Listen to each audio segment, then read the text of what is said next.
Last episode में हमने देखा था कि गोतो और जुनो की फाइट खत्म हो जाती है। आगे हमें व्हाइट टाइगर गिल्ड में दिखाते हैं, जहाँ बेक अपने मन में कहता है क्या ये पॉसिबल है, एक हंटर जो पहले से ज्यादा स्ट्रॉन्ग बन जाए, पता नहीं उसकी कीमत कितनी होगी। जुनो को रिक्रूट करने की कोशिश करना बस टाइम की एक बर्बादी है, लेकिन कुछ और भी रास्ते हैं जिससे टैलेंटेड हंटर के साथ अच्छे रिलेशनशिप रख सकते हैं। अब ये टाइम है प्लान बी का।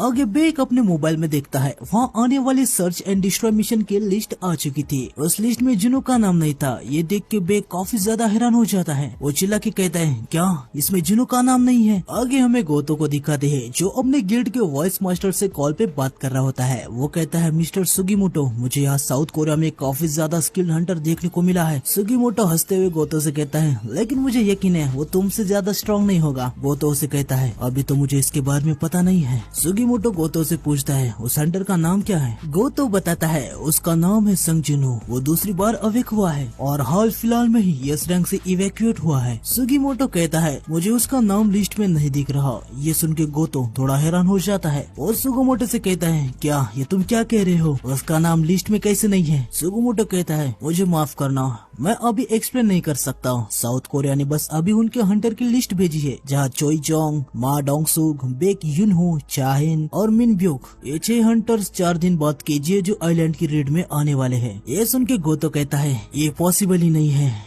चेयरमैन को इतने पागल नहीं है कि वो संग जिनु जैसे स्ट्रॉन्ग हंटर को इस रेड में ना ले। सुगीमोटो कहता है चिंता करने की कोई भी जरूरत नहीं है, आने वाले रेड में टोटल 16 एस रैंक के हंटर है, सब कुछ ठीक ही होगा। गोतो कहता है ठीक है, मुझे लगता है कि चिंता करने की कोई जरूरत नहीं है, जब रेड चालू होगी तो मैं फिर से तुम्हें कॉल करूंगा। सुगीमोटो कहता है ठीक है। आगे हमें हल्सान लेक को दिखाते हैं, जो कि जेजू आइलैंड पे है। वहाँ एंट की क्वीन कहती है हमें इस आइलैंड को छोड़ना होगा, यहाँ पे खाना नहीं है, हमारे बच्चे अपने बच्चों को ही खा रहे हैं, यहाँ पे ऐसा कोई भी फूड नहीं है जो हमारे किंगडम के रहीवासियों को सपोर्ट करे, ये सब हम ऐसे ही चलने नहीं दे सकते, हमें एक स्ट्रॉन्ग सोल्जर चाहिए। आगे हम देखते हैं कि एंट के काफी सारे एग में से एक काफी ज्यादा बड़ा होता है, वो काफी ज्यादा डेवलप भी लग रहा था। आगे क्वीन कहती है एक ऐसा सबसे पावरफुल सोल्जर जो हमारे किंगडम के रहीवासियों को लीड करेगा, ये सब कुछ हमारे किंगडम के लिए है, अगर कोई भी एनिमी हमारे रास्ते में आएगा तो वो डर के मारे कांपना चाहिए। आगे हम देखते हैं कि उस एग में से काफी बड़ा एंट बाहर आ जाता है, उसकी एनर्जी काफी ज्यादा होती है। क्वीन उसे कहती है तुम्हें आज जितना खाने के लिए सब खा जाओ और मेरे सबसे स्ट्रॉन्ग चिल्ड्रन बन जाओ। आगे हमें जिनो के घर को दिखाते हैं, जहाँ चीजें हर तरफ फैली पड़ी हुई थी। जिनो जिना के गाल पकड़ लेता है और अपने मन में कहता है ये जगह तो बिखरी पड़ी है, लगता है जब मैं डीमन कासल में था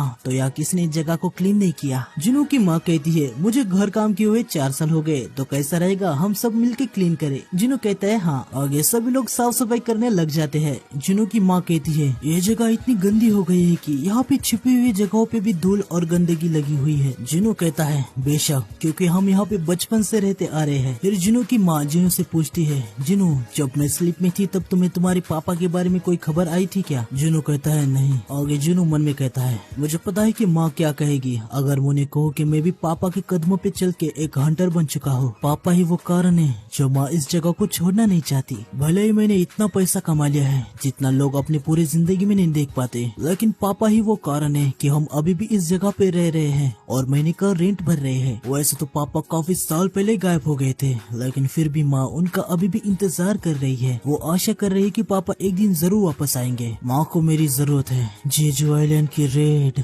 इतना कहते ही जिनु शांत हो जाता है। ऐसा लगता है कि वो अभी भी कंफ्यूज है कि उसे रेड में जाना चाहिए या नहीं। आगे एक मेंबर न्यूज में बता रहा होता है कि कैसे ये एंट इवॉल्व हो रही है। ये सब न्यूज में भी दिखाया जा रहा होता है। वो बताता है जब म्यूटेंट एंट्स की तादाद बढ़ जाती है वो पूरे कॉलोनी को खत्म कर देते हैं और हम उसे इवोल्यूशन कहते हैं। अभी जो आपके सामने एंट की फोटो है ये first and second destroy and mission के समय की है। शुरुआत में वो नॉर्मल एंट्स की तरह ही बाहर आके ग्राउंड पे घूमती थी। उनके अपीयरेंस में भी कुछ खास ज्यादा चेंज नहीं था, बस वो साइज से बड़ी हो गई थी। हालांकि ये जो photo third search and destroy mission के टाइम पे ली गई थी और आप देख ही सकते हैं कि एंट्स अब ह्यूमन की तरह खड़ी हो सकती है। उनके सिर की साइज भी कम हो चुकी है, जिससे वो काफी फुर्ती से हलचल कर सकती है। वो उनके 4 पैरों को हाथ की तरह भी यूज कर सकती है और उनके ऐसे बदलाव के लिए उन्हें बस 2 साल लगे हैं। ये बात यहीं पे खत्म नहीं होती। ये जो फोटो हाल फिलहाल में लिया गया है, जिससे जापान में तबाही मचाई थी, उनके पास तो ह्यूमन की तरह काफी फीचर्स है, साथ ही उनके पीठ पे एक विंग्स भी है। तभी क्राउड में से कोई पूछता है क्या वो उड़ भी सकती है? मेंबर बताता है हाँ, और यही कारण है कि साउथ कोरिया और जापान यूनाइटेड टीम के लिए एग्री हो चुके हैं। तभी वहाँ पे बैठा हुआ एक मेल मेंबर कहता है परफेक्टली कैपेबल हंटर भी उस जैसे डरावने बीच से दूर भागेगा। लेडी मेंबर भी कहती है हाँ ये तो सच है। हालांकि एक रिटायर हंटर भी इस रेड में ज्वाइन हो चुका है। आगे जुनू लोगों के कमेंट्स पढ़ रहा होता है, जहाँ लोग उसे कह रहे थे कि संग जुनू इस रेड के लिस्ट में क्यों नहीं है। भले वो एस रैंक हंटर बन गया है, लेकिन वो पहले जैसा ही इंसान है। एक ई रैंकर हमेशा ई रैंकर ही रहता है। वो अपनी पैंट पकड़ के भाग गया होगा। ब्यूक भी इस रेड के लिए रिटायरमेंट से वापस आ गया है, तो वो एस रैंक बनने के बाद भी पास आउट हो गया है क्या? ये कितनी शर्मनाक बात है। ये सारे कमेंट्स पढ़ के जुनू अपने मन में कहता है मुझे इन कमेंट्स से घंटा भी फर्क नहीं पड़ता, लेकिन मैं जिना के लिए चिंता कर रहा हूँ। तभी उधर के कुछ लोग जुनू को नोटिस करते हैं। उनमें से एक बंदा कहता है हे वो संग जिनू है ना? तभी जिनू को यू जुनू का कॉल आ जाता है। जुनू यू जुनू से पूछता है कि क्या तुम अभी भी मोटल में ही रह रहे हो? ये जुनू से कहता है नहीं सर, लेकिन मुझे एक अपार्टमेंट मिल गया है। मेरी माँ ने मुझे कॉल किया और मेरी हेल्प की। वैसे मुझे ऑफिस के लिए जगह मिल गई है, अगर आपके पास टाइम है तो आप आगे देख लीजिए। ये सुन के जुनू कहता है क्या तुम्हें जगह मिल गई? जुनू और यू जुनू दोनों उनके न्यू ऑफिस रूम में आ जाते हैं। यू जुनू से कहता है आपको गिल्ड तैयार करने के लिए ऑफिस चाहिए था ना, आप इसके बारे में क्या सोचते हैं? मैंने आपके अपार्टमेंट के नजदीक के सारे बिल्डिंग में से सबसे बेस्ट को चुना है। जुनू उसे कहता है हम दोनों के लिए जगह कुछ ज्यादा ही बड़ी नहीं हो गई? यू जुनू से कहता है सर ये आप क्या बात कर रहे हो? एक गिल्ड को तैयार करने के लिए 3 हंटर्स की जरूरत होती है, एक गिल्ड मास्टर, एक वाइस गिल्ड मास्टर और एक एम्प्लॉय। ये सुन के जुनू कहता है इसका मतलब ये है कि मुझे एक और पर्सन को रिक्रूट करना होगा। जुनू मन में कहता है मैं किसी ऐसे हंटर को रिक्रूट कर लूंगा जिसे मैं जानता हूँ। तब यू जुनू से कहता है सर आपके लिए कोई आया था। जुनू कहता है मेरे लिए? कौन? यू जुनू बताता है सर वो एक फॉरेनर था। फिर यू जुनू उस फॉरेनर का कॉन्टेक्ट कार्ड जुनू को दे देता है और कहता है वो चाहते कि आप उनको एक कॉल कर दे, वो कोरिया में 17 तारीख तक रहने वाले हैं। जुनू मन में कहता है एक फॉरेनर, ये कौन हो सकता है? तभी जुनू को अपने एक शैडो के पास खतरा महसूस होता है। वो तुरंत शैडो एक्सचेंज का यूज कर लेता है। यू जुनू पूछता है सर क्या हुआ? जुनू से कहता है मुझे अभी घर जाना होगा और जुनू वहाँ से चला जाता है। ये देख के यू जुनू हद से ज्यादा शॉक हो जाता है। आगे हम देखते हैं कि एक खूनी एक लड़की के गले पे चाकू लगाया था। वो उसे कहता है अगर तुम चिल्लाई तो मैं तुम्हें मार दूंगा। तुम्हें पता है ना यहाँ पे कुछ लोगों को अभी मारा गया है। वो लड़की रोते हुए कहती है प्लीज मुझे मत मारना। वो खूनी कहता है यही तो कारण है जिसके लिए मुझे पड़ोस वाली जगह पसंद है। तभी वहाँ पे पीछे से जिनू आ जाता है। वो उस खूनी से कहता है तुम यहाँ पे कर क्या रहे हो? वो खूनी जिनू से कहता है क्या तुम मुझे कोई लेक्चर देने वाले हो? वो खूनी थोड़ी बहुत बकवास बातें करके जिनू पे हमला करने आ रहा होता है। वो जिनू के कंधे को पकड़ लेता है और बड़े ही गुरूर से कहता है जब मैं अपने आप से किसी कमजोर को देखता हूँ तो मुझे उसे परेशान करने की इच्छा होती है।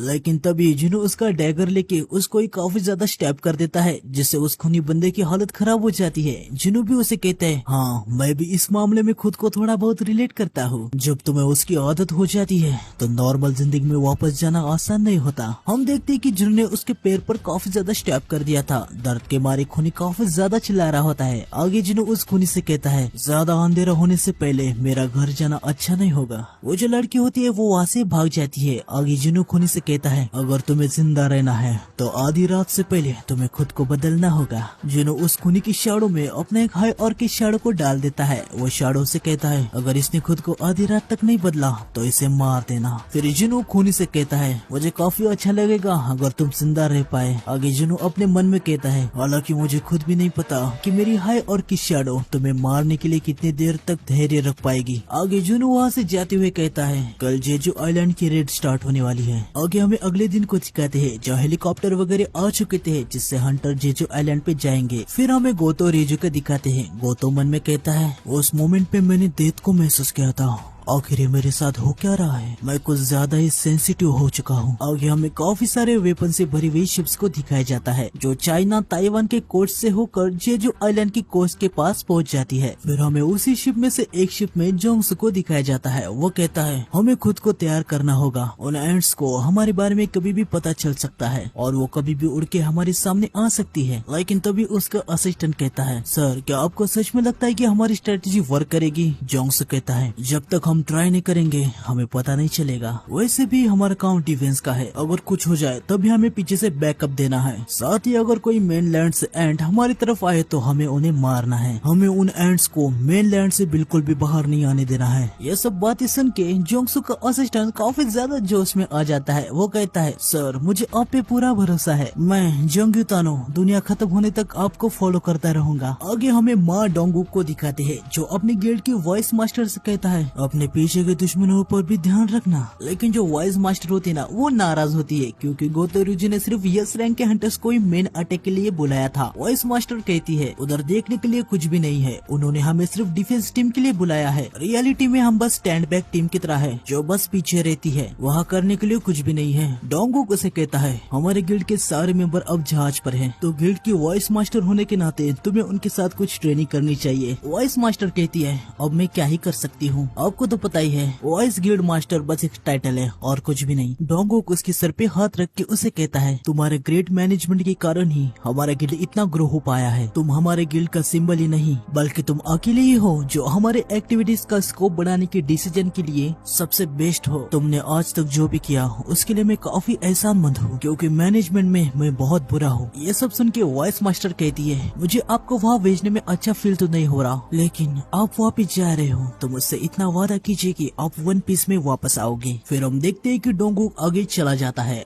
आगे हमें लिमग्यू को दिखाते हैं, वो फोन पे किसी पे चिल्ला रहा था। वो कहता है, तुमने वहाँ पे मिशन को क्यों तैनात किया, एंड्स कभी भी आ सकती है, तो जितना जल्दी हो सके उतना जल्दी उसे वहाँ से पीछे हटने को कहो। तुम्हें पता भी ना उसकी कीमत क्या है। लेकिन तभी फोन वाला बंदा शायद उसे बता देता है कि वो पहले ही निकल चुका है और अब वो वापस नहीं आ सकता। ये सुन के लिमग्यू काफी ज्यादा शॉक हो जाता है। वो उस फोन वाले बंदे से कहता है, ठीक है मिशन गाँव पे जा चुका है तो उसे कवर में छुप के रहने को कहो। आगे नरेटर हमें बताता है, हंटर एसोसिएशन की रिक्वेस्ट पे सारे गिल्ड के हंटर को आइलैंड के दक्षिण की तरफ तैनात किया गया है। वहाँ इनको सावधानी के लिए तैनात किया गया है। अगर रेड सक्सेसफुल भी हो जाए तब भी इसके काफी ज्यादा चांसेस है कि कुछ बची हुई म्यूटेंट एंट्स लैंड से भाग सकती है। साथ ही देश की रक्षा करने के लिए भी स्ट्राइक स्क्वाड को तैनात किया गया है और एक स्क्वाड में एक बी रैंक का लीडर, 3 सी रैंकर्स और 10 से भी ज्यादा डी और ई रैंक के हंटर्स है। आगे हम देखते हैं कि जूई और सोंग चिहुल भी इसमें शामिल है। आगे नरेटर बताता है, रिटायर हंटर भी इसमें शामिल है। साथ ही वो लोग भी जो अवेक तो हुए थे पर हंटर नहीं बने थे, वहाँ 5000 से भी ज्यादा लोग थे। इसका मतलब 50,000 साउथ कोरिया के अवेक लोगों को देखा जाए तो हर 10 में से एक बंदा यहाँ फाइट करने के लिए ज्वाइन हुआ है। आगे हम एक डबल रोटर हेलीकॉप्टर को देखते हैं जिसके अंदर हमारे सारे हंटर्स है। उधर एक कैमरामैन भी होता है। वो कहता है, मैं न्यूज एजेंसी से कैमरामैन हूँ जो हंटर की न्यूज देने में स्पेशलाइज्ड है। जैसे कि टाइटल के हिसाब से आपको पता चल ही गया होगा, मेरा जॉब है हंटर को एक्शन में फिल्म करना। इस रेड को देश भर में लाइव दिखाया जाएगा। आप सभी को रेटिंग के बारे में चिंता करने की कोई भी जरूरत नहीं है। लाइव जाने से पहले 10 मिनट का डिले होने वाला है। उस टाइम हमारे एडिटर चीजों को फिल्टर कर देंगे। बेक कहता है, मुझे तो यकीन ही नहीं हो रहा कि इतने खतरनाक मिशन में कैमरामैन को भी लिया जा रहा है। आखिर मिस्टर गो ने क्या सोच के ये डिसीजन लिया होगा।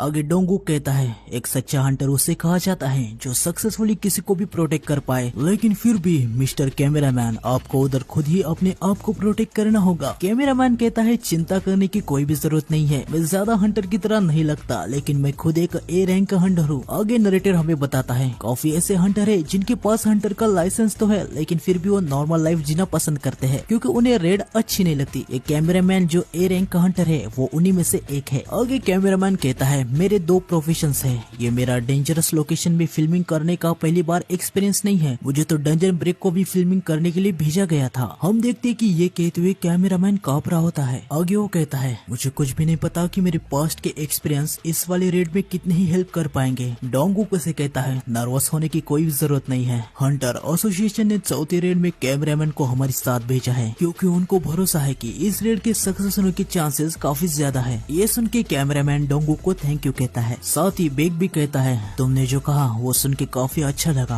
आगे डोंगुक कहता है, ये पहली और आखिरी बार होगा कि देश के रहवासी AKS रैंक के रेड के गवाह रहेंगे। साथ ही हम पिछले 3 बार फेल हो चुके हैं, इसीलिए सभी लोग इसे काफी उत्सुकता से देखेंगे। चलो उनको एक क्लीन विक्ट्री दिखाएंगे। आगे बेक अपने मन में कहता है, सच्चाई के साथ बात की जाए तो अगर इस मिशन में हम फेल हो जाएंगे तो दुनिया से साउथ कोरिया मिट जाएगा। अभी इस दुनिया को हीरोज की सख्त जरूरत है। आगे बेक ब्यूंगू से कहता है, ब्यूंगू मुझे तो बिल्कुल भी नहीं लगा था कि मैं तुम्हें यहाँ देख पाऊंगा। ब्यूंगू उससे कहता है, मुझे ऐसा लगा मेरे हिल के बिना ना तुम ही सबसे पहले मर जाओगे, खास कर तब जब तुम किसी भी बीस्ट को देख के सीधा उस पे झपट जाते हो। ये सुन के सब लोग हंसने लगते हैं और बेग गुस्सा होके ब्यूंग से कहता है, क्या तुमने क्या कहा, मैं झपट के आगे जाता हूँ। फिर चाइन बेग से पूछती है, मिस्टर बेग यहाँ आने से पहले आपकी किसी तरीके से संग जिनों से मुलाकात हुई थी क्या? बेग कहता है, नहीं। वैसे आपने ये पूछा क्यों? चाइन कहती है, नहीं ऐसी कोई कारण की बात नहीं है, मैंने तो बस ऐसे ही पूछ लिया था। फिर डोंगुक नीचे देखते हुए सबसे कहता है, लगता है अबे हमें अपने काम पे ध्यान देना चाहिए। हम